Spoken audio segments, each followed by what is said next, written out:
Vamos. Manos, las dos manos arriba mientras yo uso los dos micrófonos. Conferencia de prensa en el cielo. Avinu, que estás en los cielos, santificado sea tu nombre, venga a nosotros ahora tu reino. Que tu voluntad se haga aquí en la tierra. Y pongo en esa tierra la provincia de Buenos Aires, tal cual se hace en el cielo. El pan cotidiano, por favor, hoy en esta mesa, asegúranoslo. Perdona nuestras deudas como también nosotros perdonamos a los que nos ofenden. No permitas que en tiempos tan difíciles caigamos en los lazos de la tentación. Líbranos de la actividad del malo, porque tuyo es el reino, tuyo es el poder y tuya es la gloria por todos los siglos. Amén y amén. Ahora sí le invito a sentarse. Bueno, aplaude, pero siéntese mientras tanto. Ok, muy bien.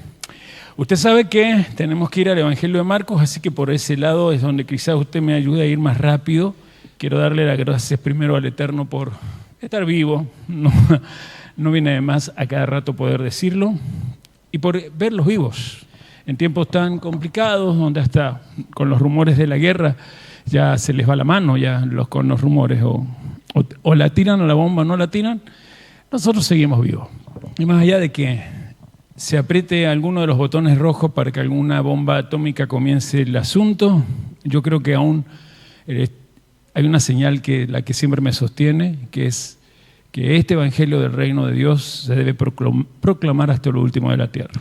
Y recién ha empezado hace 9 años, porque así es como más o menos yo tengo que contarlo, al menos desde mi responsabilidad y desde aquellos que están conmigo en esto que es servir. Ministerio significa servicio, y servir un diseño tan particular como es algo que está en el interior del hombre, una vocación. Esa vocación, los cielos la llaman Sión o Monte Santo, y el ministerio nuestro toma ese desafío divino de hacer que la propuesta de Dios alcance a toda área humana. Y hoy quisiera por ese lado comenzar. Vamos a ir al Evangelio de Marcos, y usted sabe que Marcos se convirtió en el evangelio matriz de los otros 2 evangelios que son parecidos a él. Se los ha llamado desde la teología como evangelios sinópticos. La palabra sinóptico significa que siguen una misma perspectiva de relato, ¿sí? No una misma temática, pero sí siguen una misma perspectiva, como que tanto coinciden en la historia, en el tiempo y en el espacio. Y luego también está el 4.º evangelio, que aparece muchos años después que Marcos, que Mateo, que Lucas, muchos años después que el evangelio de Juan. Pero aún Juan toma al evangelio de Marcos como matriz para, más allá de las temáticas que cada uno de los otros 3 tiene, seguir la ideología. Decía que los 3 evangelios toman a Marcos como matriz de propuesta ideológica, para que quede más claro. ¿Y por qué necesito que quede claro esto? Porque en los tiempos que vivimos tenemos que aceptar que hay algo que está en crisis. Si bien el mundo todo está en crisis, entiendo que las crisis mundiales se deben a algo que está en crisis y ha llegado a su momento crítico más espeluznante, más atroz, que es el movimiento que comenzó el Señor Yeshua hace 20 siglos atrás aproximadamente. El Señor Yeshua vino a comenzar un movimiento ideológico que permitiría con esa ideología, valga la redundancia, movilizar a un pueblo escogido 15 siglos antes que naciera nuestro amado Maestro, a quien confieso delante de ustedes como el ungido de Dios. Su nombre es Yeshua.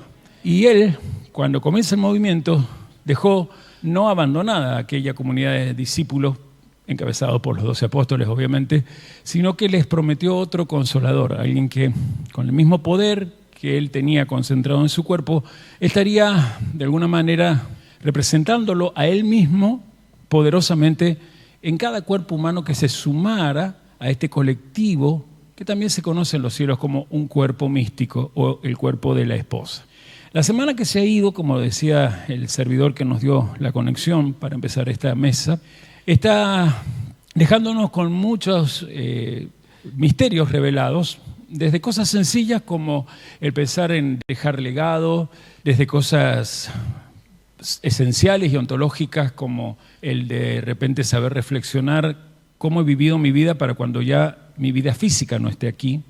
Y ya con eso me parece que ya sería mucho para estar pensando, pues hoy nadie te hace pensar en el hecho de que vamos a morir. Hoy cada vez se está poniendo más de moda de que la ciencia puede vencer el tema de la muerte física y que dentro de por lo menos 20 años más posiblemente tengamos los primeros seres humanos que van a decidir si mueren o no, de acuerdo a cómo se conecten con distintas propuestas que ya están siendo ensayadas. Usted la tiene en sus smartphones. Por ahora se llaman inteligencia artificial y le hacen fabricar una serie de chiches, hasta música y películas y lo que quiera. Pero es solamente un ensayo para ver cómo usted se va adaptando a ella, normalizando la presencia de esas inteligencias y un día, por normalizar las cosas, se va a atrever a incorporarla.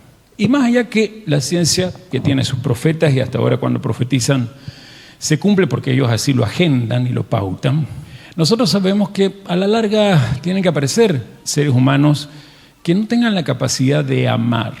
Eso está muy marcado por nuestro Señor, pero quien lo explaya bien, lo desarrolla muy bien, va a ser el apóstol Pablo, cuando escribiéndole a su hijo apostólico Timoteo, le describe cómo serían los últimos tiempos, no en cuanto a señales así, tipo señales escatológicas como las que trabajan algunos comerciantes de la fe, que ves por la televisión, tipo Armando Lucín, Javier Celorio Palacio, y ese tipo de gente que todo lo que ven ahí ya te hacen temblar de que se viene el fin del mundo, o señales como las que al domingo a las 9 de la mañana un testigo de Jehová te muestra para que le compres o estudies con ellos la Biblia. No me refiero a esas señales de guerra, hambre, lo que siempre ha existido.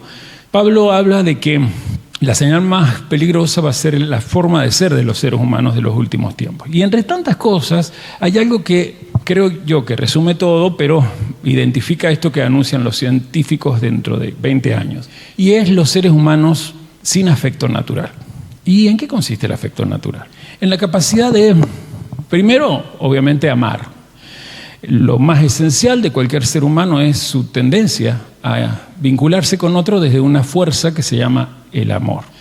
Pero también el afecto natural, desde esa fuerza o ese poder esencial que es el amor, se manifiesta de diversas maneras, pero a la larga todas terminan en una característica del amor cuando se vincula con otros. Y es el compartirse, el empatizar para compartirse. El de enfrentarse con el otro, quizás ponerse al lado del otro, sería empatizar, y luego empezar a compartirse desde lo que el otro necesita de mí y tengo para darle, y también, ¿por qué no? Y debe ser así, desde lo que yo necesito del otro y el otro tiene para darme. Esta mesa nos desafía a no olvidarnos de que esa es nuestra misión. El ministerio al Monte Santo es el ministerio a ese diseño que lleva a que el ser humano siempre esté en la cima de la vida. El ser humano solo va a estar en la cima de la vida cuando haya vencido la muerte ontológica.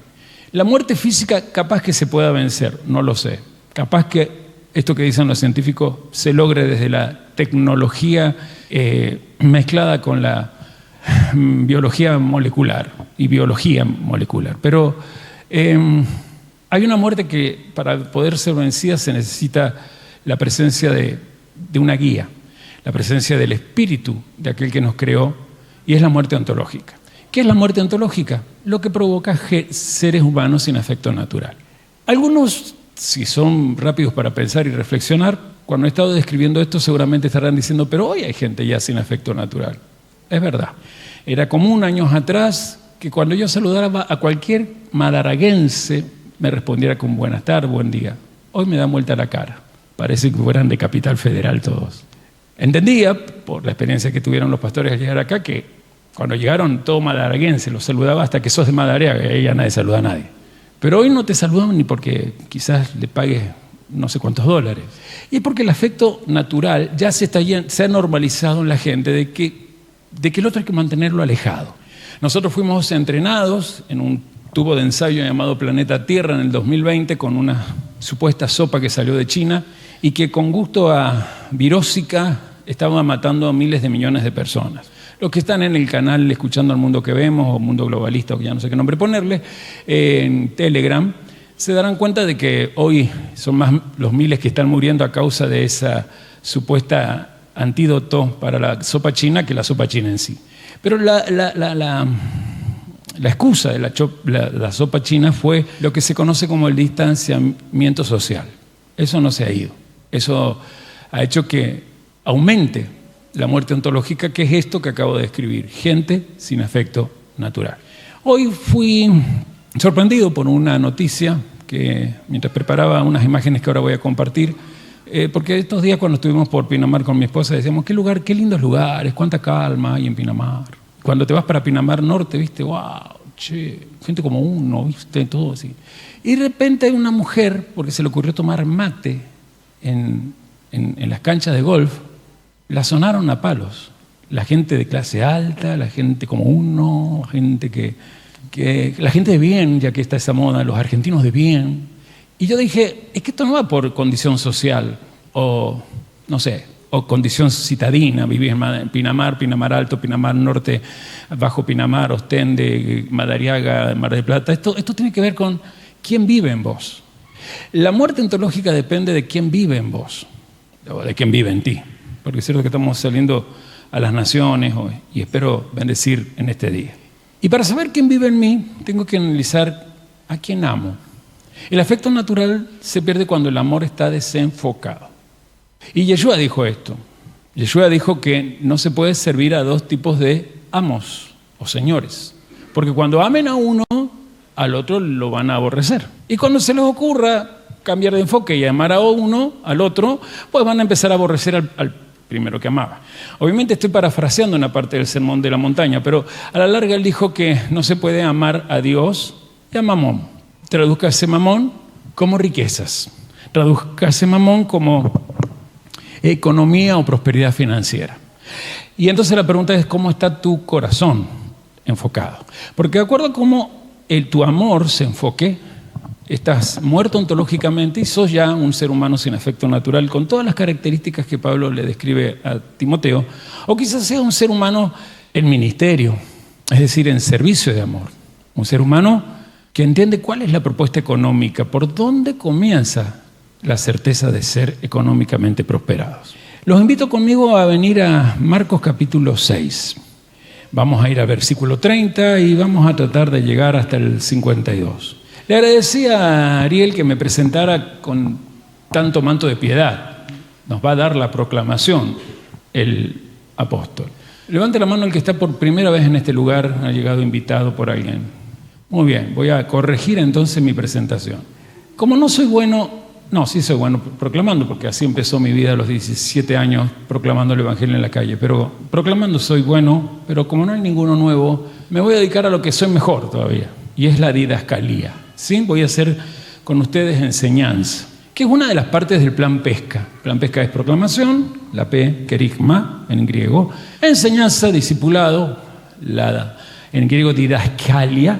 Y voy a ir por ahí. En vez de irme a Carigma, voy a ir a Didascalia, sin dejar de decirte que sí voy a hacer proclamación, porque quizás hoy el evangelizado sea los que no levantaron la mano.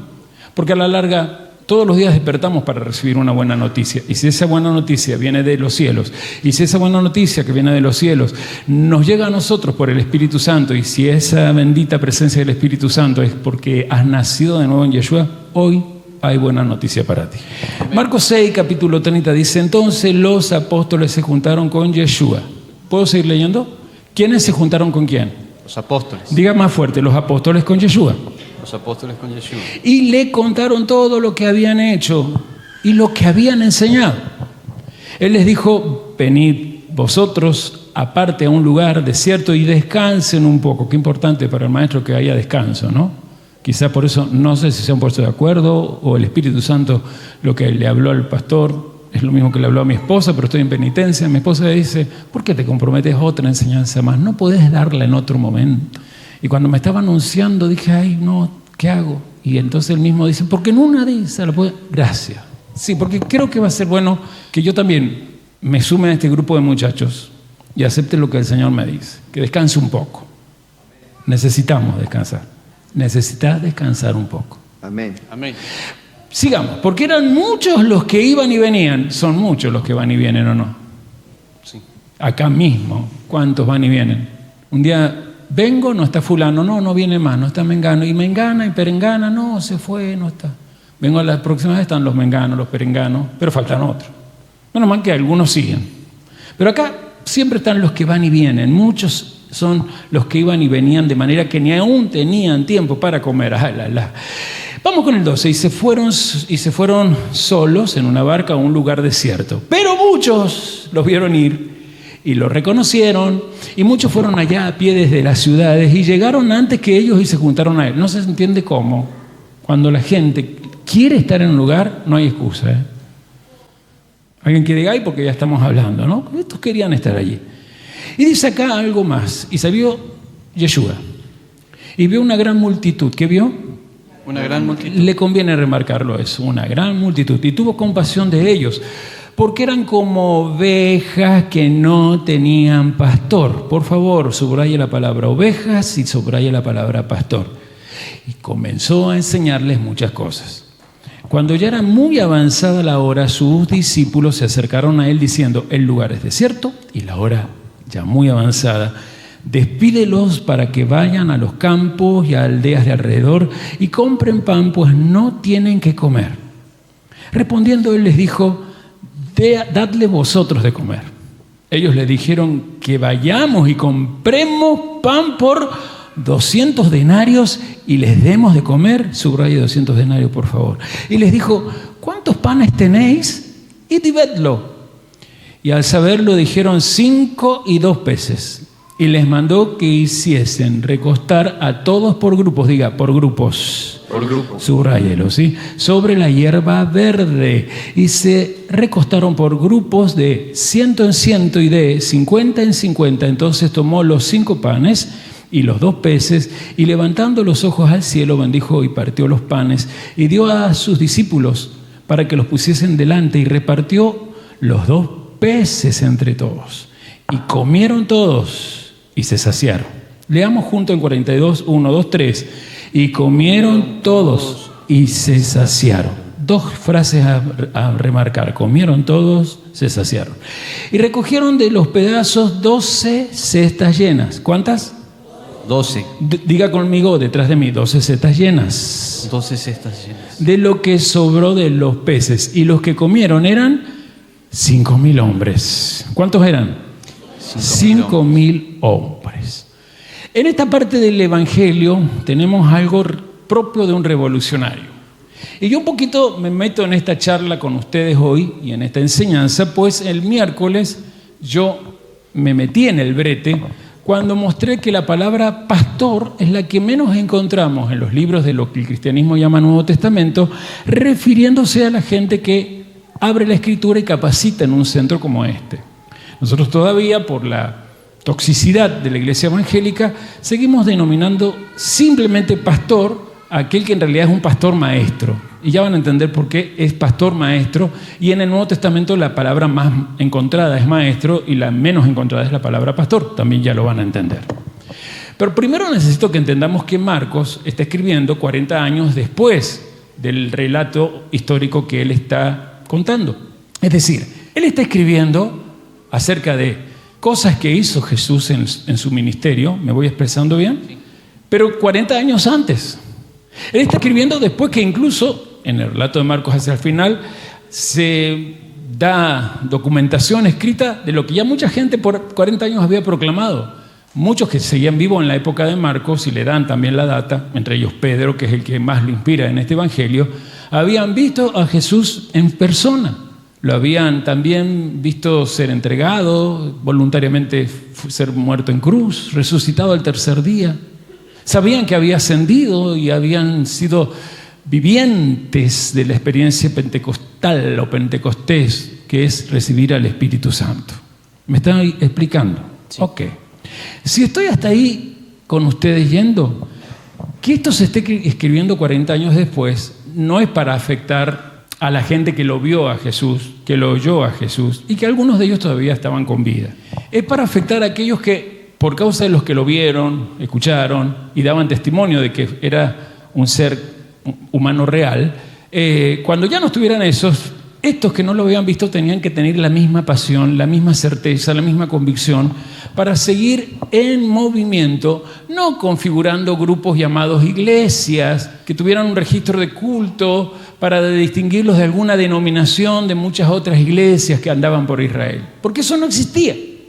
Y lo digo aparentemente usando la ironía, estoy usando la ironía, porque lamentablemente quizás todavía aquí adentro, y cuando digo aquí adentro me refiero a los que están en las pantallas, a los que están allá en Monte Santo Mendoza, cualquiera, creemos que somos una iglesia evangélica con una diferencia. Acá no está ese lema, pero nosotros lo tenemos allá en Mendoza. Y somos una iglesia con una diferencia, y es que no tenemos nada que ver con ninguna iglesia evangélica.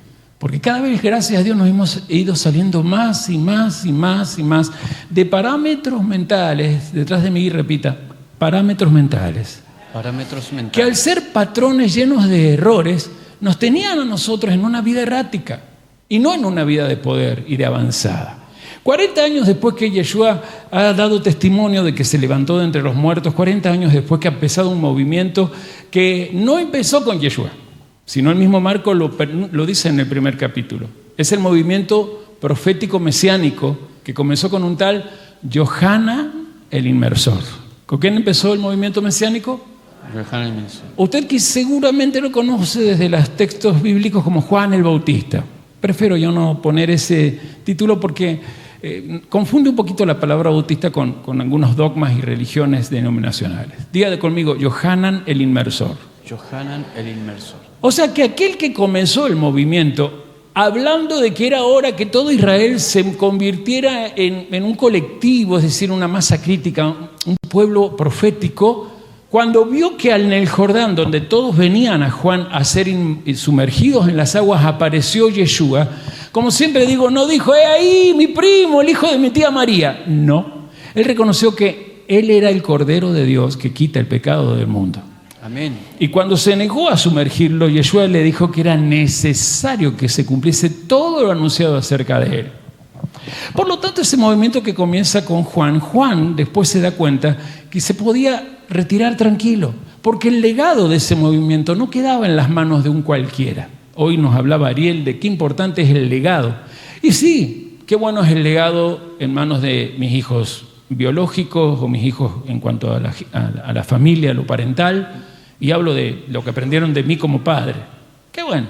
Qué bueno es el legado de mis hijos apostólicos, ustedes desde ellos. Qué bueno. Pero qué bueno es que Juan sabe que el legado de lo que él empezó es en realidad aquel en el cual él se inspiró cuando todavía no estaba en la tierra. El movimiento mesiánico revolucionario que está trayendo Juan apuntaba a una sola cosa. La palabra que usaba Juan, y después Yeshua la va a seguir usando, es Teshuvah. Eso es hebreo. ¿Cuál es la palabra? Teshuvah. Arrepiéntanse, o regresen, o retornen. Esa palabra es complicada encontrarle el significado a otros idiomas. Pero qué bueno que acá va a aparecer en un momento. Y en el griego está buena, porque Teshuvah, cuando se traduce al griego, queda así. Escúchenme, metanoia. Muy bien, diga, ¿cuánto hasta 3 lo decimos juntos? 1, 2, 3. Metanoia. Y eso es lo que empezó Juan. Juan sabía que Israel, el pueblo de Dios, tenía que cambiar sus parámetros mentales para poder seguir moviéndose como se movieron sus ancestros cuando fueron sacados con mano fuerte y brazo extendido por obra de Yahvé y solo de él, a través de Moisés, 1500 años atrás de esta historia, allá de Egipto, en una noche llamada la noche favorita de Dios. Su nombre es Pascua en español, pero a mí me gusta el hebreo. Pesaj. Y este hombre sabe que lo mesiánico conecta en realidad a un regreso a lo que en la noche de Pesaj vieron. Pero esta gente está bajo presión, está adormecida. El sistema que los rodea le ha instalado parámetros que ha llevado, primero desde la casta sacerdotal, a humildemente sujetarse a un imperio internacional globalizador espantoso llamado el Imperio Romano. Descendientes, por cierto, de Edom, que esta semana que hemos empezado vamos a empezar a verlo, porque Edom es el otro nombre que recibe el hermano gemelo de nuestro padre Jacob, también conocido como Esap o Esaú. ¿Vamos siguiendo? Entonces, vemos que Yohanan deja un legado, el Mesías continúa y vuelve a decir siempre el mismo mensaje. Arrepiéntanse, en hebreo. Teshuvá. Regresen, retornen. ¿A qué? A su diseño ontológico. ¿Qué es eso? Tener capacidad profética de compartir el amor que Dios les ha puesto en su interior hacia todo su entorno, porque si no comparten en amor, ustedes pueden decir que van al templo a llevar las ofrendas, pero están muy lejos en sus corazones de lo que Dios ha dicho acerca de lo que de ustedes quieren. Y es así como vemos aquí mismo, lo vimos esta semana, Juan es sacado de la historia, ¿no? El propio Herodes lo manda a matar. ¿Sí? ¿Van siguiendo la historia? Sí. Ok. Pero nos metemos ahora entonces en esto y vamos a empezar a hablar de algo que tiene que ver con tus finanzas en este tiempo. Y va a tener que usted decidir, señora o señor, amigo o amiga, si quiere compartir o quiere acumular. Porque nosotros desde chicos hemos sido educados de alguna manera en las dos propuestas, nada más que una nos ha sonado más fuerte, y cuando las cosas sonan más fuertes, a veces aturden, y cuando las cosas aturden, nos hacen creer que eso que suena fuerte y está aturdiendo es el único ruido digno de ser escuchado y creído y practicado. ¿Acumular o compartir? Quiero decirles algo. Vamos a hablar de nuestra querida Argentina. Estamos ya con un año de elecciones que se hicieron y que se hicieron desde algo que es la polaridad contraria al amor. No es la fuerza contraria al amor. Por favor, a la gente que tiene mala programación neurolingüística, lo contrario al amor nunca es el odio. El odio es la cara de una misma moneda. ¿Sí? Lástima que ya no hay monedas acá, ¿no? Claro, pero bueno, no importa, voy a usar esto, ¿sí?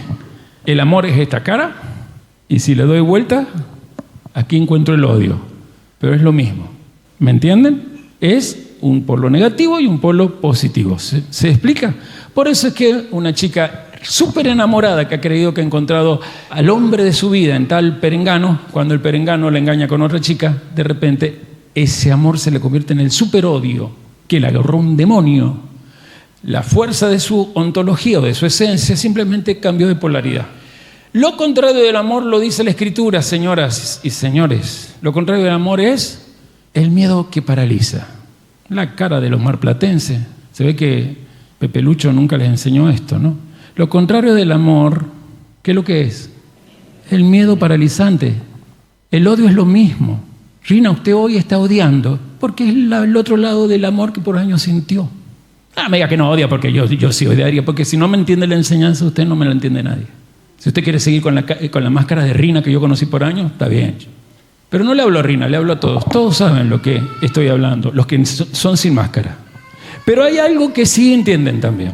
Si la Escritura dice en 1 de Juan 4:18 que lo contrario del amor es el miedo paralizante, quizás hoy tengamos que considerar que hace un año atrás Argentina, por el miedo paralizante, votó lo que los que aman el mucho dinero querían que los argentinos votaran. Hoy no vengo a hablar de política en cuanto a banderías. Yo siempre fui totalmente apolítico en eso, desde chico, influenciado por mi madre, no importa cómo ella tenía esa ideología. No tuve partido político en sí, mi padre sí, un hombre muy estudiado y tenía su lineamiento partidario, pero yo no. Como que siempre voté en blanco, como que la única vez que no voté en blanco fue el año pasado. Cuando venimos a 1 de Juan 4:18, les voy a mostrar de que no es el odio lo contrario al amor. No pensaba ir a esta parte, pero veo por la cara de todos que hay que ir. En el amor no hay temor. O dice en el amor no hay odio. No. O sea que en el amor hay odio. Pero lo que no hay en el amor, ¿qué es? Temor. Sino que el perfecto amor echa fuera el temor. O sea, o una cosa o la otra. ¿Qué es lo contrario al amor? El temor. El temor. Acá es phobos. Phobos se traduce del griego al español como miedo que paraliza. Hoy hay gente que sufre fobia. ¿Vio la gente que conoció a alguien que sufrió pánico alguna vez? Sí. Ok. Bueno, es eso, lo que paraliza. ¿Usted lo conoció? Para eso se saca la máscara, sí. Entonces, cuando hay miedo paralizante no hay amor. Y el año pasado, por causa de el miedo paralizante que los medios usaron, la gente usó del amor a la patria una fuerza llamada odio. Y por odio se votó lo que hoy no tenemos que bancar. Todo un entramado de gente que está más allá de nuestras fronteras, de gente que usted y yo nunca vamos a ver cara a cara, de varones o mujeres que por haber visto cara a cara a aquel que en el desierto a Yeshua lo tentó en todo, y entre tantas cosas que lo tentó le ofreció el poder político de las naciones, si tan solo Yeshua accedía a postrarse y adorarlo. Estoy hablando de las fuerzas del otro lado precedida por ese famoso Hasatán, como lo conocemos al ángel que rige a ellos. Esa gente que no conocemos se aprovecha de todo lo que está pasando y usted, mientras tanto, lo único que hace es no estudiar la lilla que corresponde cada mañana, hacer el jalot, levantar la copa de kiddush, demostrar como que más o menos sabe la historia de la semana, venir aquí a la mesa del Señor y creer, al igual que cuando estaba en alguna otra religión, que ya cumplió con lo que Dios espera de usted. ¿Sabe qué quiero decirle? Que Dios lo que espera de usted es que haya un cambio alrededor suyo. Que de una buena vez lo político de su mundo se ha transformado. ¿Y qué es lo político? La palabra política aplicada hoy pareciera ser solo a banderías ideológicas. Tiene que ver con su origen etimológico, con lo que le pasa a una ciudad, las cosas de una ciudad. A usted le tiene que interesar las cosas de una ciudad, porque la ciudad donde usted camina y habita, Dios tiene garantizado que gracias a usted se puede transformar. Por ese amén yo voy a seguir entonces diciendo, si el año pasado, por causa del odio, que a la larga es el amor que le tenemos a nuestro país, pero movilizados por el odio votamos lo que votamos fue que las fuerzas de la acumulación sigan haciéndonos creer que bueno, a la larga alguien se puede morir de pobre y de hambre, será porque no supo salir del hambre y de la pobreza. Preparé yo, los que si no conocen, tengo en TikTok una cuenta que se llama David Nesher, lo pueden buscar si quieren. Como siempre digo, si quieren siguen, si quieren no me siguen. Son muy pocos los del Monte Santo que les interesa apoyarme en las redes y no me importa. La verdad que cuando ya estás llegando a los 17,000 seguidores, ¿qué importa que alguien de Monte Santo me siga? Pero allí, por causa de esta reunión, yo preparé ayer un video que también lo puede ver en mi canal de YouTube. Pido que por favor escuchen esto, porque antes de que los chicos lo preparen, quiero contarte que hace una semana ya, o 10 días pongamos, en el país vecino y hermano de Brasil ocurrió una reunión del G20. Allí se decidió firmar un acuerdo en donde venía una propuesta de un conocido economista latinoamericano, apoyado por los mejores economistas de Estados Unidos, los más conocidos, y también por algunos de Francia y Alemania. Lo cierto es que la propuesta que se traía era poder acabar con el hambre y la pobreza del mundo de a poco. Ustedes saben que la Agenda 2030 se ha corrido aunque sea al 2045. Entonces se quiere llegar al 2045 y o 2050 con los índices de pobreza y de hambre en el mundo bastante descendidos. Porque es la única forma que se aseguran poder implantar la Agenda 2030 en las naciones. De las naciones la que más se opone, si no en el 2030 ya estaría la agenda instalada, es América Latina. Algunos dicen que por las creencias que hay en América Latina. Creo que sí, gloria a Dios, tanto por el catolicismo y las iglesias evangélicas que de una u otra manera todavía siguen creyendo en lo valioso de la vida, así que bogan para que las leyes de abortos no existan, siguen creyendo en lo valioso de la vida desde un matrimonio como Dios lo diseñó, así que están a favor de que en vez de lo que yo me siento se entienda que un varón es varón por ser varón y una mujer es mujer por ser mujer, y en vez de sentirse varón o mujer hay que asumirse tales y en compromiso de formar familia, no para estar fornicando, sino ni más ni menos para seguir dejando legado. Pero esa agenda no se puede aplicar, insisto, porque los países de Latinoamérica, especialmente América Central para abajo, son los más, según ellos, necios en que eso se aplique. Por eso se ha corrido al 2045. Pero, en tanto, dicen que para que convencer a la gente, por ejemplo, donde hay más índices de pobreza, hay que hacerlo bajar. Uno de los lugares que tiene más índices de pobreza es América Latina, ¿sí? Y entre la gente pobre, los índices de pobreza están en las mujeres solas, las mujeres que han quedado abandonadas, porque hay muchos varones latinoamericanos que se le ocurre siempre abandonar a la mujer. Siempre hay otra mejor que la que Dios le dio. Ah, pero qué bien que se enmascaran después, ¿no? Bueno, esa historia está en todos lados. América Latina ha sido invadida por años de eso. Y bueno, hoy la pobreza se está dando muy fuerte en una mujer que tiene que llevar una casa adelante. Bueno, acá hay mujeres que llevan su casa adelante, ¿no? Mujeres solas, ¿sí o no? Y saben lo difícil que se les hace. Por eso yo las bendigo, porque y me la juego por ustedes. Esta semana hablaba con una mujer que la veo acá. Qué lindo jugársela por la dignidad de las mujeres. Cuando uno ve que, no sé, como Sara, ¿no? Sacan esa entereza para que los legados queden aquí en la tierra bendito cuando ellos no estén, ¿o no? ¿Cuántas mujeres que llevan casa sola y acá? Le movemos la mano. Bien, las bendigo. Volvamos a nuestro. En el índice, no son solo ustedes. Todas las mujeres solas en América Latina menores de 45 años están cada vez en peores índices de pobreza. Entonces, en esto que se hizo en G20, se proponía cobrar el 2% a los ultra rich. Ultra rich es los meta o mega millonarios del mundo. ¿Me estoy explicando? ¿Los estoy aburriendo? Cobrar el 2% haría que al 2030, y si no 2040, ya los índices de pobreza y especialmente hambre estuvieran muy reducidos. Bueno, nuestro presidente estuvo ahí. Fue meme, estuvo en todo cuando Lula lo recibía, los que estaban del lado de nuestro presidente, y Lula le tenía miedo a los que estaban en contra del presidente, qué miedo le tenía el presidente. A mí no me importa lo que pasó en ese beso, abrazo, foto, a mí me importa lo que se firmó y lo que se desdijo. Porque nuestro presidente venía de una casa del que ha ganado en Estados Unidos, Donald Trump, una casa que se usa para que las fundaciones de los mega ultramillonarios tengan una vez al mes reuniones donde ellos pueden liberarse de impuestos justamente a través de esas fundaciones que los ultramillonarios supuestamente usan para, no sé, comprarle el riñón a los niños de África, etc. Mentiras, ¿para qué me voy a demorar en eso? Y entre esos ricos que estaban en aquella vez donde nuestro presidente pagó $25,000 para comer, más los $25,000 de su hermana, más $25,000 para 12 minutos de un discurso, cuando él por pasarse de tiempo le pidieron que cortara, porque venía Sylvester Stallone, que nuestro presidente quedó enganchadísimo con que Sylvester Stallone me conocía. Pero mientras nos han hecho perder tiempo en esto que le estoy contando, lo que se firmó fue terrible. Se aseguraron de que este señor estuviera en el G20. Usted sabe que él muchas veces dijo, yo con los comunistas no quiero saber nada. Ahí estuvo. Pero tenía que ser para oponerse, y somos el único país que se ha opuesto, a que se cobre impuestos del 2% a la gente más rica de cada nación. Entonces yo dije, por acá vamos a empezar con Marcos y Yeshua. Porque conmigo, señores, van a tener siempre un profeta. Porque cuando yo conocí el Evangelio, lo primero que estudié en el instituto fue Vida de Jesús, con un doctor en teología impresionante, el doctor Rafael Maestre, uno de los más destacados de Sudamérica, que me enseñó a ver la vida de Yeshua con la lente correcta de cómo Yeshua predicó y por qué predicó el Evangelio. Volviendo a mí, porque eso fue ya por el 82, y volviendo ahora aquí, preparé esto.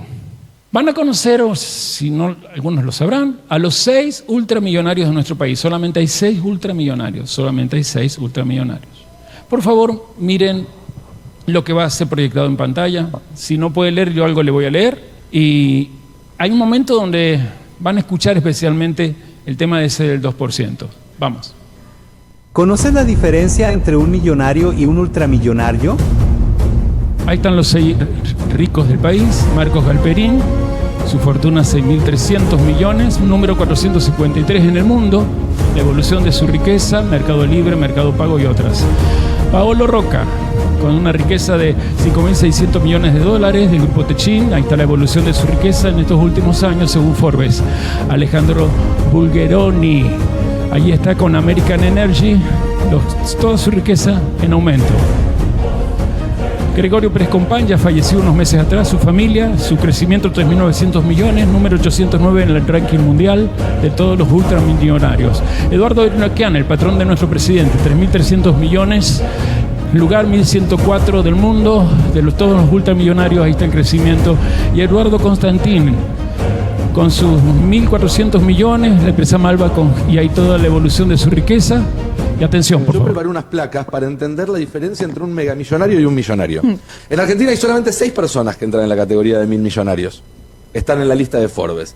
Galperín, 6.300 millones. Paolo Roca, 5.600 millones. Bulgeroni, 4.900 millones. Gregorio Pérez Compán, en realidad sus herederos, porque falleció hace unos meses, pero salió en la última lista, 3.900 millones.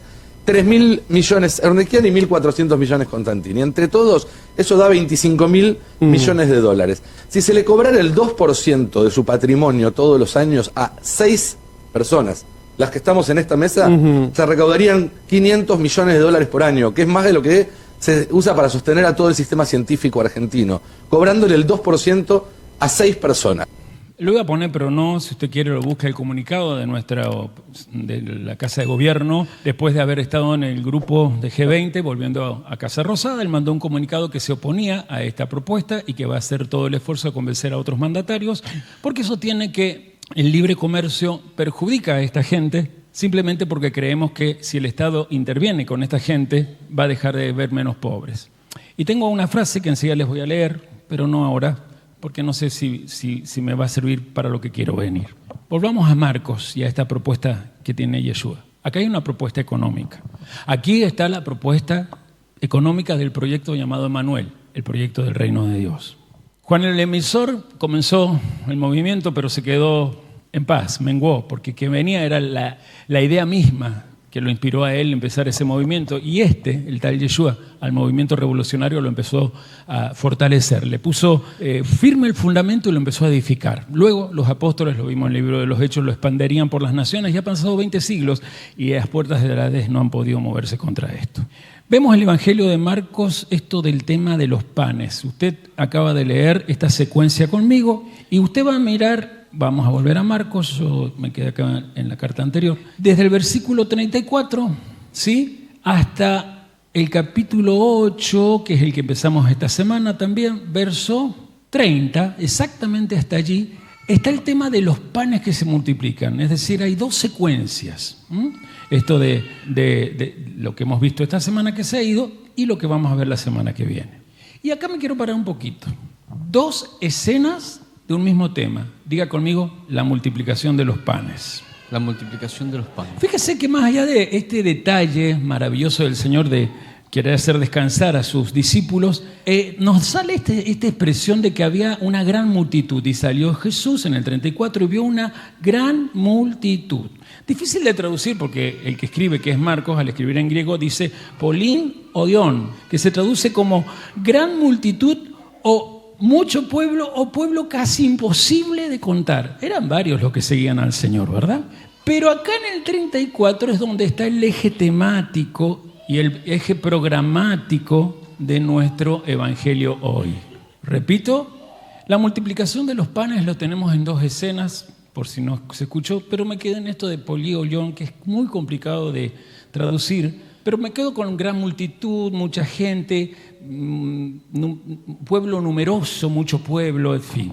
Pero les decía, antes de hacer ese silencio, que según Marcos 6:34, vamos a seguir este eje. Este es el eje. Este es el eje. Subraya la palabra vio. Subraya la palabra multitud. Subraya la palabra ovejas. Compasión. Me olvidé de compasión. Ahora sí, ovejas. Ahora sí, pastor. Y ahora sí, enseñar. Enseñarles. Repito, entonces, vio, compasión, ovejas, pastor, enseñarles. Ahí hay un programa que cuando la gente leía Marcos se daba cuenta cómo tenían que actuar. Un programa de prosperidad, un programa financiero. Ovejas que no tenían pastor. Sintió compasión de ellos porque eran como ovejas que no tenían pastor. El miércoles me metí en cabeza de 11 varas porque la palabra pastor en el oído de Yeshua, en la gente de la época de Yeshua, o en cualquier oriental en la época de Marcos, Yeshua, o sea, ya en aquel tiempo la palabra pastor no se aplicaba a un agente eclesiástico. Sí o sí era la palabra que se aplicaba a la gente que guiaba políticamente una ciudad, un pueblo, una región o un imperio. Si usted, no tenemos tiempo, acá tengo todos los pasajes, se va, hay muchos.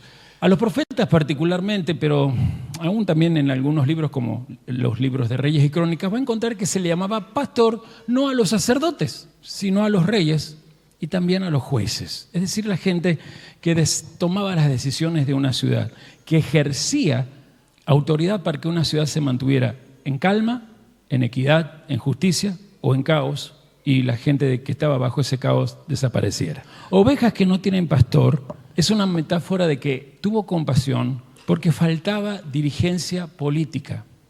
No le faltaban líderes que le enseñaran la Biblia y le predicaran efervescencia dominguera, que es a lo que llamó usted pastor por años mientras estuvo engañado en Babilonia. Miró a esa gente como lo que él venía a hacer. Él sabía que él había sido anunciado en dos facetas, Mashiach ben Yosef, Mashiach ben David. A las dos las iba a cumplir. Especialmente la segunda la iba a cumplir como pastor. Es decir, cuando venga va a ser nuestro pastor. Amén. ¿En qué sentido? En que va a ser rey. En que por 1000 años va a determinar las condiciones políticas de todas las naciones. En que cuando él venga, todas estas familias, sea estos 6 empresarios que no son de los que yo hablaba recién, sino los que no se conocen, los que hicieron que nuestro querido presidente, aficionado y adicto al clonazepam, con algunas gotitas de más, estuviera en Brasil haciendo todo lo que ha hecho, toda esa gente de la élite globalista no va a poder hacer nada cuando él esté gobernando, porque ya habiendo estado aquí, cuando él siente compasión, córranse todos los que están en contra del pueblo. Cuando Yeshua mira a las multitudes con compasión, agárrense los pantalones aquellos que dicen gobernar las ciudades, las naciones y los designios de los pueblos. Los miró con carencia de dirigencia política. Esto, repito, era normal en el mundo antiguo. El título pastor era alguien que podía a una ciudad darle injerencia. Hago un paréntesis. Si hay algo que yo le he dicho, perdón el pastor que lo diga acá, pero es hora que lo diga, que yo he notado en este viaje, lo vengo notando hace rato, pero lo que he notado es que él es el pastor de esta ciudad. Bueno, ustedes no lo creen, yo sí lo creo. Es el pastor de esta ciudad. Yo sé por qué no dijiste amén. Porque al ser él el pastor de esta ciudad, te involucra a vos como equipo de gestión de los cambios para esta ciudad. Los designios de esta ciudad dependen de lo que de tu boca se comience a notar, desde lo que desde tu vida se dé evidencia. El problema que preocupa a Yeshua es que el pueblo está desorganizado. Digan fuerte, desorganización. Esa expresión, rebaño sin pastor, habla de que justamente si no está el pastor son fácil presa de los lobos.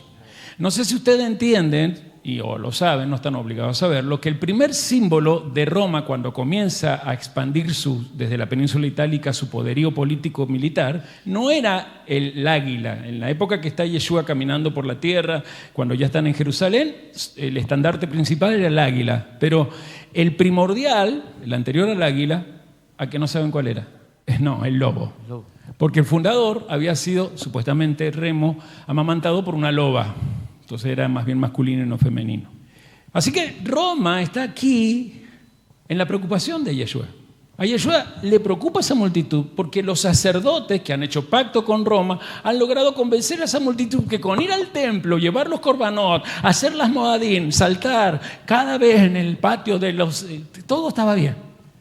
Pero no estaban organizados para hacer que esa tierra estuviera en el diseño perfecto por el cual Yahvé a través de Yehoshua y todos aquellos que salieron después de los 40 años del desierto, atravesaron el Jordán, habían conquistado. Era una tierra para hacer que todas las naciones supieran quién es el Dios único, verdadero y viviente. Su nombre es Yud-Heh-Vah-Heh. Rebaño sin pastores, rebaño fácil de lobos. Es decir, gente que no tiene posibilidades de salir de situaciones opresivas en las cuales se encuentra. ¿Es Argentina o no? ¿Un pueblo sin pastor qué es? Una simple multitud, donde todos van y vienen, cada uno haciendo la suya, tratando de sobrevivir. Pero aquí viene la propuesta económica del proyecto de Yeshua. Porque la propuesta económica del proyecto Emmanuel o del Reino de Dios no puede funcionar cuando un pueblo no está organizado. No me jacto, sino que le doy la gloria a Dios, de que mi ministerio se ha caracterizado siempre por la buena organización. Y siempre lo haré, porque al menos me sirvió ir a medicina para entender que un cuerpo está sano cuando la organización biológica y fisiológica de ese cuerpo está estable.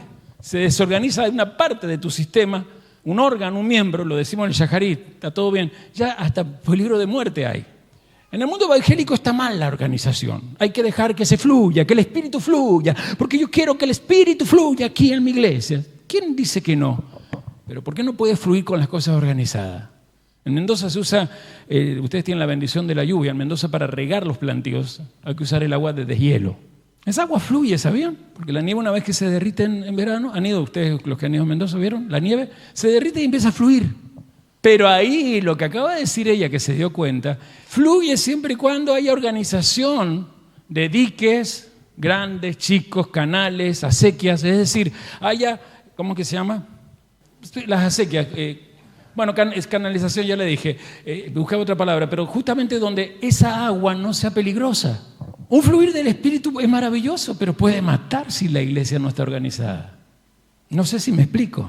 Entonces, volviendo a Marcos 6, veamos que de acá, desde el versículo 32, aparece un Yeshua que está preocupado porque esos que vienen y van son gente peligrosa, no están organizados.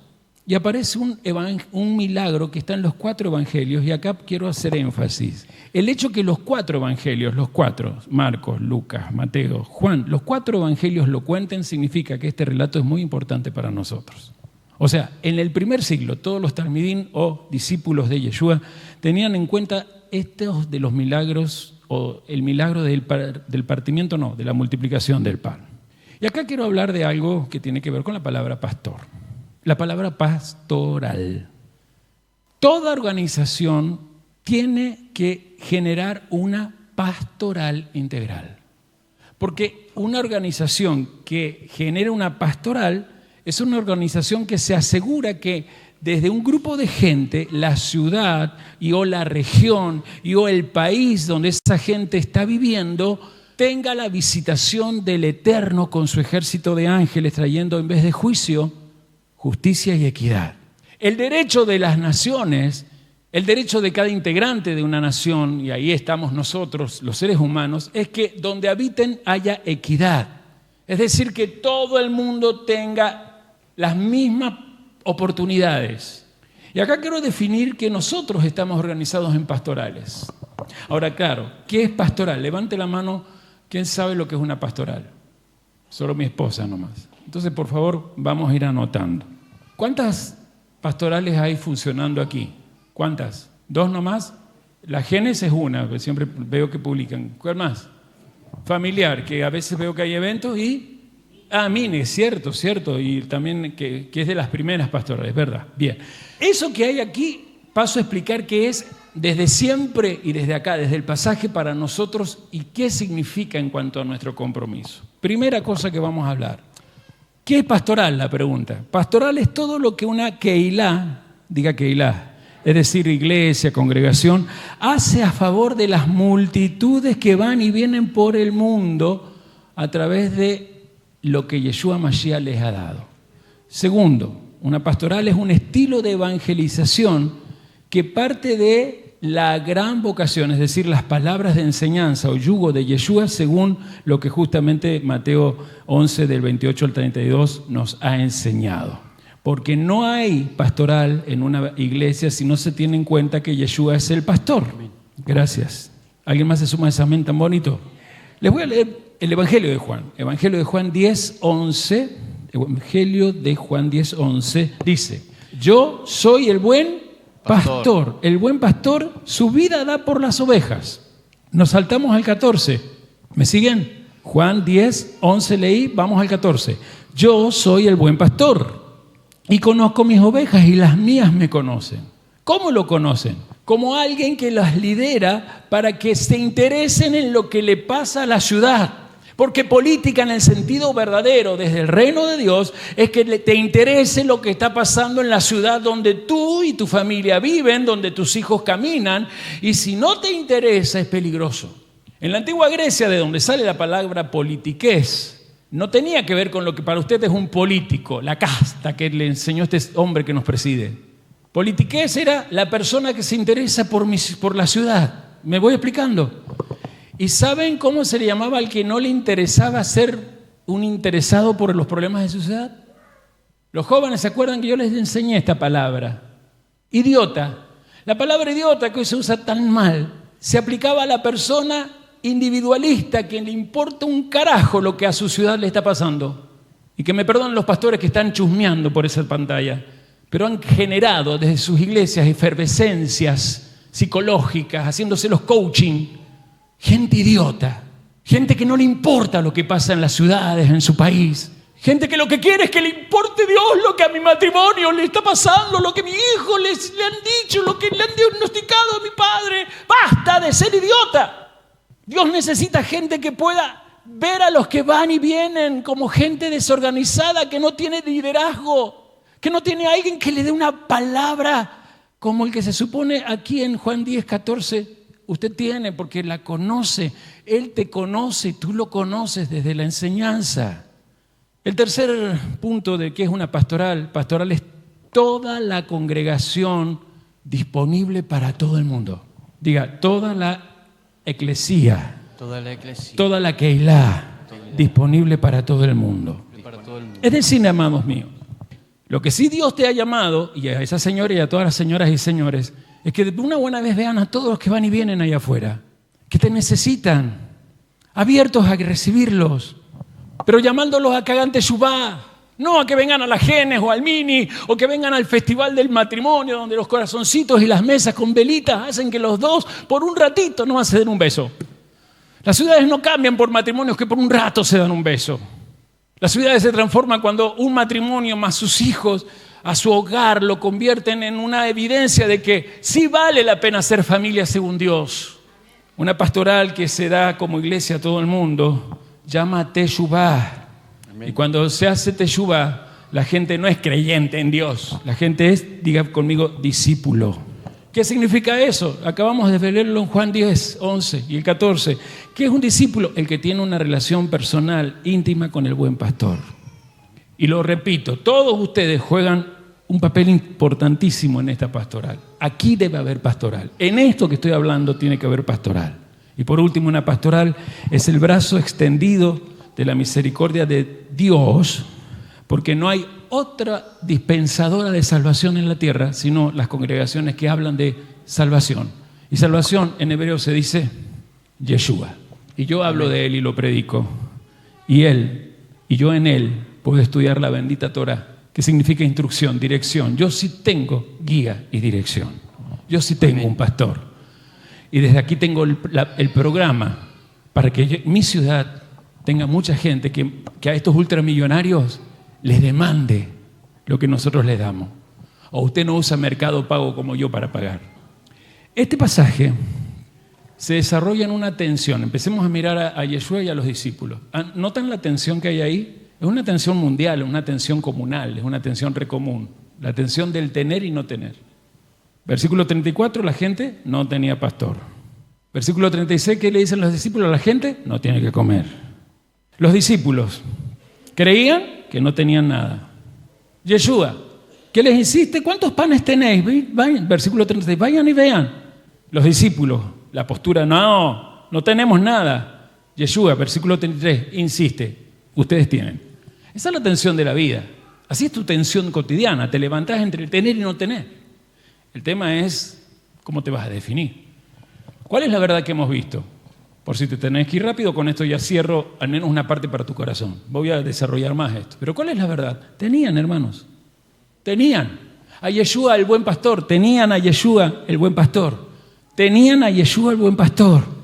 Amén. Y por lo tanto, cuando tenés a Yeshua como el pastor, tenés algo para compartir. Amén. No sé, pero ustedes van a querer que yo le pedí a él que leyera el Salmo 23. Pero ¿quieren que se los lea en la versión Reina Valera 1905? Lo sé de memoria. Ustedes saben que, bueno, la Valera siempre dice Jehová, no voy a usar esa palabra porque ya me parece horrible. Voy a usar Yahvé, pero ahí dice Jehová, ¿sí? La Valera que leyó el pastor, Jehová es mi pastor, nada me faltará. 1960, ¿está bien? De las traducciones, la que sigo recomendando que se siga usando porque es la más todavía certera a los códices, aún los que se han encontrado. Pero no es mi tema ahora. Me voy a la anterior, 1960 fue la última revisión. Voy a 1905, ¿sí? 1905, ¿me escuchan? Yahvé es mi pastor, no me falta. Alguien en el camino a la traducción le acomodó a lo que la gente quiere escuchar. Pero qué diferente es escucharlo más fiel al original. Yahvé es mi pastor, nada me faltará. Yahvé es mi pastor, no me falta.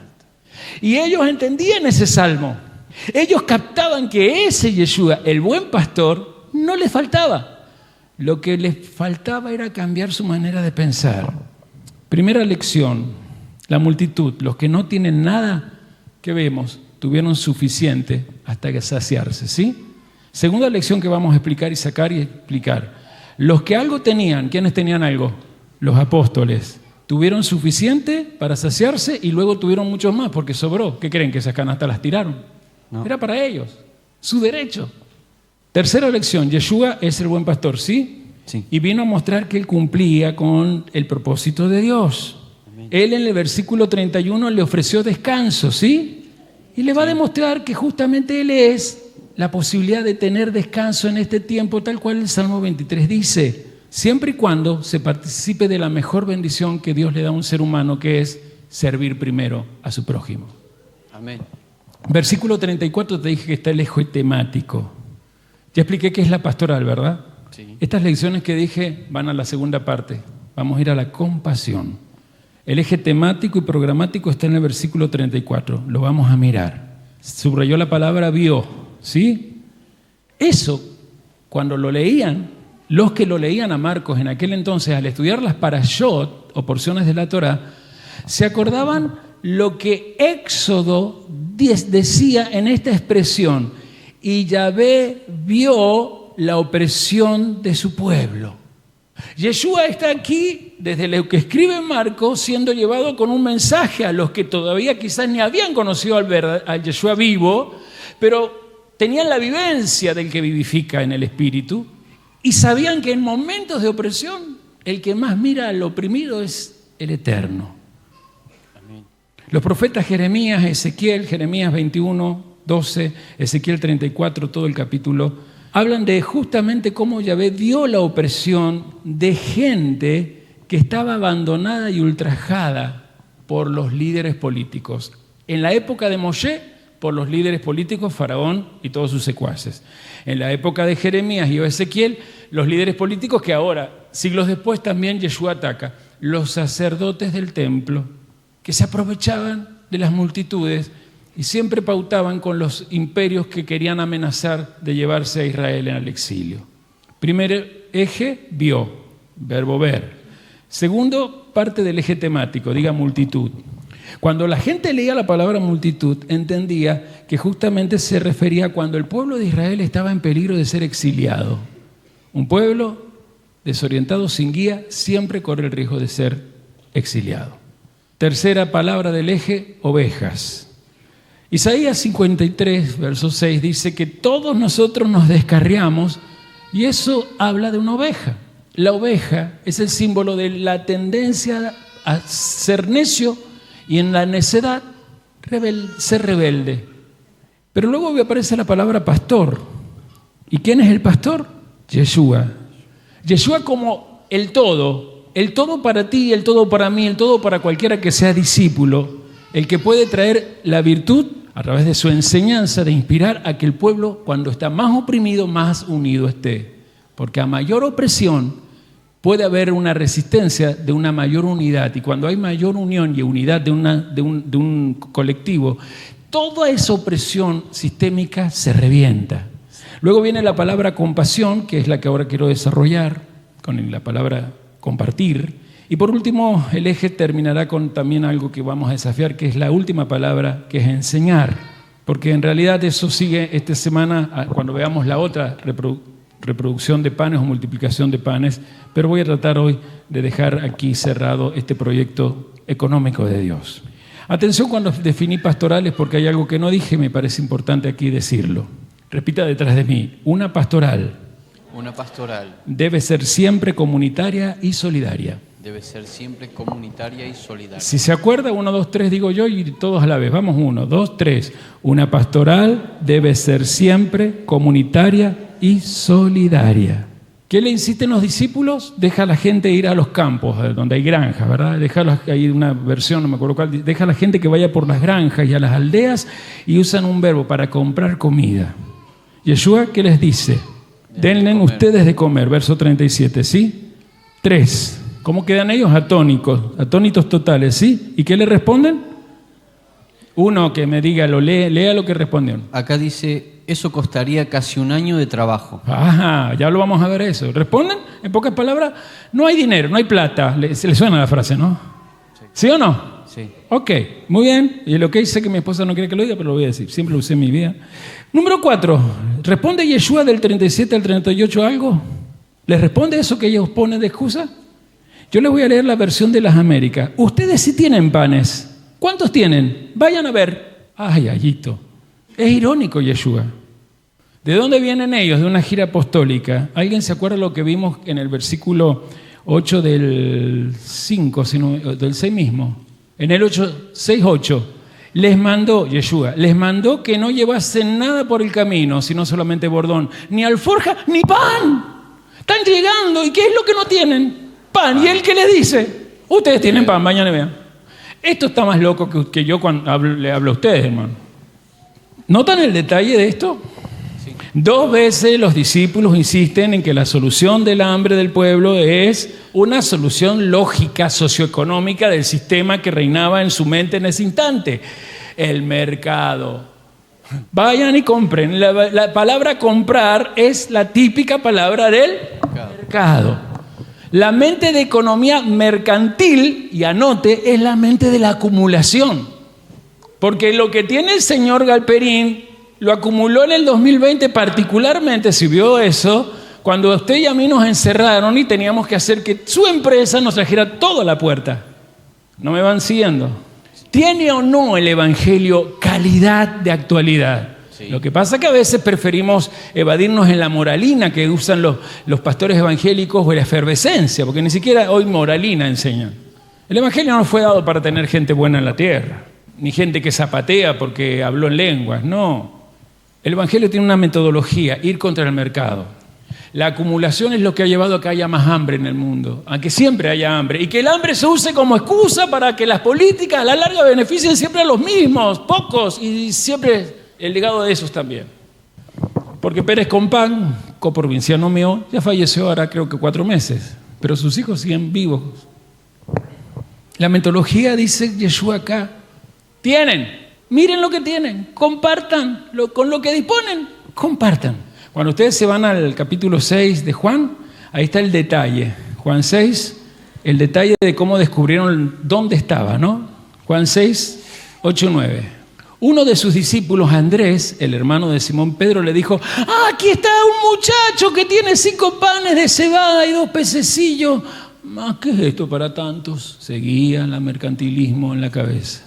Y sí, es verdad, 5 panes, 5.000 varones. Mateo le agrega ya, sin contar a las mujeres y a los varones y los niños. Juan, menos mal que cuenta, a un niño contó.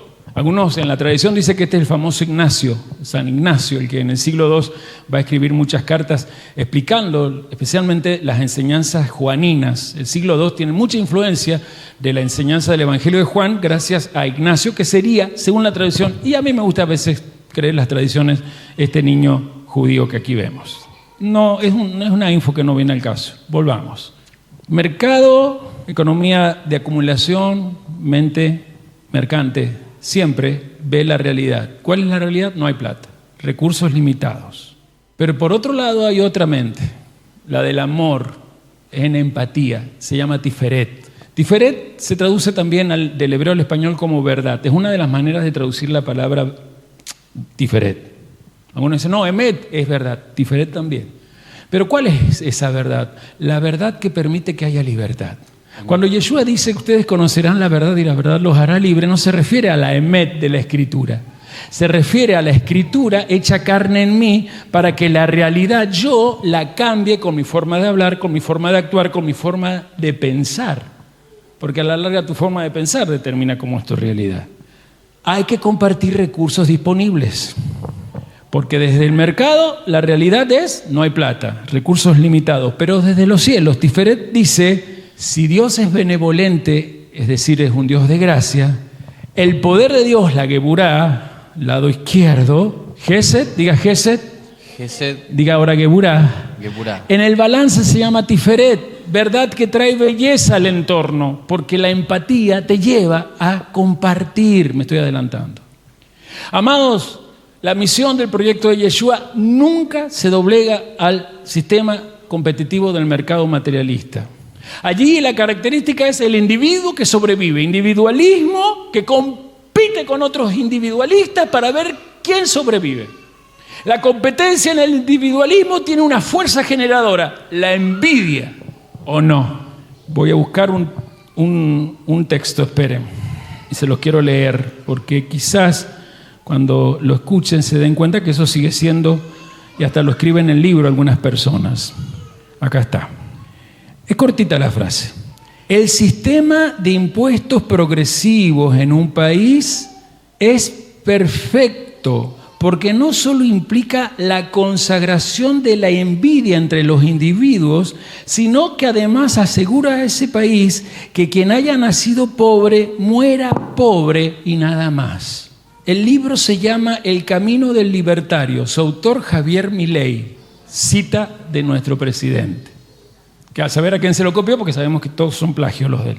¿Pero alguien piensa así? No, todo el mundo, el mercado piensa así. Los discípulos estaban sujetos a eso, pero yo dije que la misión del proyecto de Yeshua no se puede sujetar a la mente mercantilista. No puede haber envidia porque al otro le va bien. No puede haber competencias.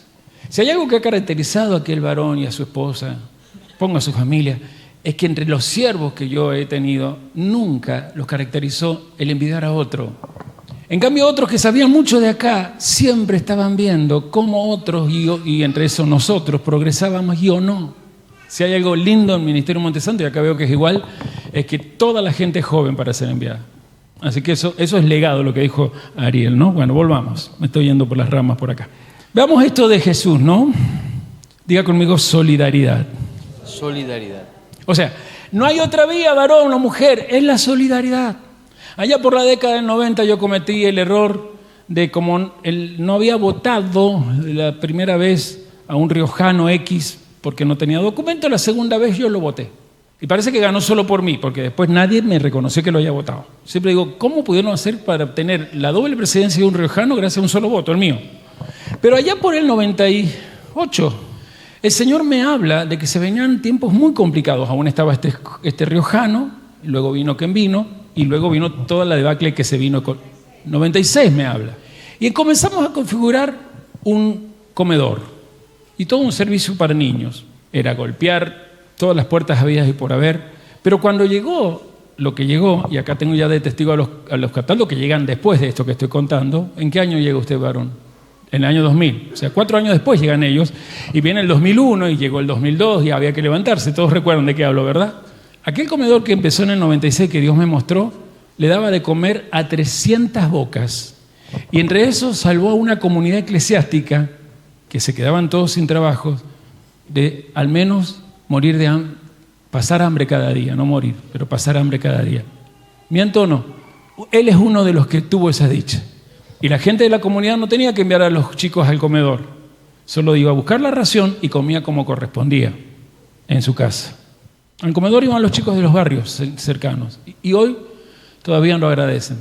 Cuando uno es previsor, uno se hace solidario y la solidaridad a los primeros que salve, a los que se mancomunan. Hermanos, lo que se viene es complicado y acá hay muchas cosas. Acá yo conozco a muchos, acá hay recursos, talentos, sueños, oficios. Acá hay muchas cosas que se pueden juntar. Es más, alguna vez la pastora vio, cuando era imposible quizás llegar a hacer esto, que se podía generar una cooperativa donde los talentos artísticos de muchos de ustedes se podían vender. Y quiero darles la noticia que yo ya oré para que además de este lugar esté el local de al lado en manos de Pensando en Vos. Así que los que todavía no están comprometidos, métanse, porque va a ser un gran ejemplo a la comunidad, no solo de General Madariaga, sino de todas las comunidades que aquí están representadas. Cuando el pueblo de Dios se encuentra con una situación apremiante, si no hay líderes, lo primero que pierde es la presencia en su mente de la providencia de Dios. Pero cuando hay líderes que profetizan y les ayudan a ver la realidad, lo que viene es lo que ellos, hablo de ellos, los que estaban con Yeshua y nosotros sabían, viene la certeza de lo que dice Bereshit capítulo 1. Los caminos de Dios son tus caminos. En Bereshit capítulo 1, Génesis capítulo 1, porque hay gente en la televisión que no sabe qué es Bereshit, se revelan cuántos caminos de prosperidad hay cuando yo estudio la Torá. Diga conmigo 32. 32. Más fuerte, 32. 32. 22 letras hebreas, ¿sí? Todas mezcladas se hacen 5 libros la Torá, ¿o no? ¿Y los otros 10? Las 10 esferas celestiales que hay en mí, las 10 sefirot. Sume 22 más 10, 32. Cuente cuántas veces aparece la palabra Elohim en el capítulo 1, o la palabra Dios, y va a encontrar que aparece 32 veces. Elohim tiene que ver con la fuerza que cambia la naturaleza. Es decir, que si vos tenés la capacidad de mancomunar la enseñanza que vas teniendo conmigo, con el pastor, a un programa, a ideas, a proyectos, lo que puede pasar aquí en la provincia de Buenos Aires puede ser transformador. Amén. Volvamos a los discípulos. Hablaban de comprar. La palabra griega para comprar es agoratzein. La palabra contraria la decía Yeshua. Yeshua decía didonai, que significa dar. Agoratzein era lo que en el mercado solo se quería cuando había dinero. Exactamente, comprar siempre requiere dinero, implica siempre dinero, y para eso hace falta un individuo que gane dinero sin importarle a los demás individuos. Y ese individuo con el dinero que obtiene podrá comer y no le importará si el otro que no tiene para comer come. Al menos yo y mi casa comimos. 200 denarios no alcanzarían. ¿Alguien sabe cuánto equivalía a un denario? Levánteme la mano y grítemelo, así no hay que correr con el micrófono. No, se los digo. Un denario, escríbalo, era el salario de un jornalero, es decir, era el salario de un día. Diga, un denario, salario de un día. Fácil, 200 denarios, ¿cuántos días de trabajo son? 200 días de trabajo. Ellos venían sin pan, le dice, busquen pan, y ellos dicen, no alcanzarían 200 días de trabajo. Estos tienen hambre ahora. Pero Yeshua dice, yo no quiero que me vengan con cosas lógicas del mercado, porque están como los sacerdotes, les importa un bledo a los pobres, las viudas con más razón. El evangelio del reino de Dios, el proyecto del reino de Dios que yo traigo, tiene una denuncia profética. Por lo tanto, lo que denuncio es que dejen de pensar en dinero, porque justamente la economía de la acumulación es lo que hace que el individualismo romano esté en todas las naciones y en la tierra más santa que la que yo estoy pisando para traer salvación. No sé si ustedes saben que en ese momento la tierra de Israel, hablo de la tierra de Israel, no de los que habitaban allí, la tierra de Israel tenía mucha presencia del lado oscuro por dos razones. Diga, la bestia, o sea, el imperio, había traído el lado oscuro, ¿entiende? Diga, dos razones. Primera razón, la incorporación al dominio del Imperio Romano había destrozado la idea de comunidades agrícolas que hasta ahí Israel tenía. Recuerde que era todo agrícola, porque la Torá legislaba lo agrícola, ¿verdad? ¿Sí o no? Sí. Con los Shemitá, con los jubileos, ¿sí o no? Ok, sí. Todo tenía que ver, las fiestas no eran agrícolas, pero viene Roma con su Pax Romana, que es el código romano, y trae una palabra, anótela, latifundismo. Eso, grítenme todos, latifundismo. Latifundismo. ¿Qué es el latifundio o el latifundismo? Es grandes propiedades que van siendo compradas por alguien que va acumulando propiedades y que en realidad vive en otro lugar. Y a esas propiedades las deja a cargo de esclavos que nombran mayordomos, a los cuales nunca va a liberar. Y la Torá no era así, porque a los 7 años y a los 50 ya nadie tenía que haber esclavo. Por eso Yeshua usa muchas veces el amo que se va, el esclavo que queda, los talentos que deja. ¿Sí o no? ¿Entienden eso? Sí. Eran realidades políticas. Esa es la primera razón por la cual estaba contaminada la tierra. La segunda, la primera razón la trae el Imperio Romano. Diga conmigo, latifundismo. Búsquelo mejor en el diccionario y en la web, va a ver la historia del latifundismo y es interesante. Especialmente los imperios, ¿no? Razón número 2. Diga conmigo, el programa de urbanización herodiana. Herodes Antipas había organizado a la tierra de Israel especialmente con la idea de las ciudades son más importantes que el trabajo en el campo. Y había fundado 2 ciudades. Una era Tiberíades o Cafarnaún, donde Yeshua está, una de las ciudades más grandes de Galilea. Y la otra era la reconstrucción de la conocida Séforis o Autocratis, que todas las 2 ciudades habían traído un problema. El campesinado se había ido a vivir allí y había más pobres en las ciudades que en el campo. Y muchas élites que no vivían en Roma, vivían en la ciudad, pero justamente cuando un campesino se quería venir a la ciudad, esa persona de la élite le compraba los campos. Por ejemplo, los sacerdotes que no tenían derecho a tener herencia, tenían muchos campos que los campesinos les vendían por nada, con tal de venirse a vivir a Tiberíades o Cafarnaún, o si no, a Séforis. Con ese dato les doy lo que dice se me olvidó el autor, pero el libro se llama El nacimiento del cristianismo. Escuchen. Pues bien, en aquel tiempo, es la cita, las élites ciudadanas nuevas o renovadas que estaban en la ciudad de Séforis o en la ciudad más grande, Tiberíades, necesitaban tierras en los campos adyacentes Y eso significaba la posibilidad de que ellos usaran la fuerza y hasta la violencia judicial, así como la realidad cotidiana de dar préstamos para dejar a los campesinos en deudas o hipotecados para luego provocar la expulsión de los tales y quedarse con las hectáreas de ellos. Cierro cita, eso pasaba mientras Yeshua caminaba desde su infancia hasta que está hablando de estas cosas. Yeshua, en cambio, ¿qué dice? Los elegidos ustedes son 12 Sheliachim, lo vimos. Misión de los 12 apóstoles. Son 12 Sheliachim, apóstoles, enviados, misioneros, con una misión, un proyecto radiante.